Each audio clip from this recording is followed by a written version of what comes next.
फक्त एक हे बोललो होतो, बाबा सत्ता येऊ दे शिवसेनेची आणि ते आता मार्ग मोकळे झालेले आहेत असं.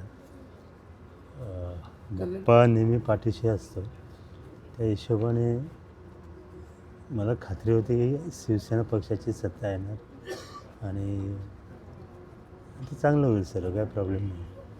आरक्षण जाहीर झालेलं आहे आणि 2 दावेदार शिवसेनेकडे आहेत. आता भाजपकडे दावेदार नाही आहेत. तुम्हाला काय वाटतं की सेनेचे आहेत ना दोन्ही दावेदार, हे उच्च शिक्षित आहेत. मला वाटतं ते हर्षालित ॲडव्होकेट आहे आणि तो बंगालीचं शिक्षण नाही मला माहिती आहे. ठीक आहे, तळागाळातल्या ह्या लोकांना कधीतरी आरक्षणाची सोडतमध्ये चान्स भेटतो.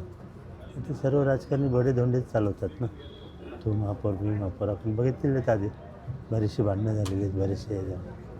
त्यामुळे दुसरं महत्त्वाचं, साहेबांचं एक हेडॅक कमी झालं, ही संख्या कमी झाली, त्यामुळे आता प्रॉब्लेम नाही. दोन्ही आमचेच पैकी कोणालाही दिलं तरी ते आम्हाला मान्य आहे. आता मनसेमध्ये पण आपल्याला पाठिंबा दिला आहे. त्यांच्यामध्येही एक दावेदार आहे. मनसेचे पण एक दावेदार आहेत. पण मला वाटतं मनसेचा हा शब्द नसेल की महापौर वगैरे, ते काय ते दुसरी पद्धती ॲडजस्ट करतील त्यानं. आपल्याकडे असताना बाहेरचं घेऊन त्याला देणार, हे धोरण मला नाही पटत. साहेबांचं तर नसेल.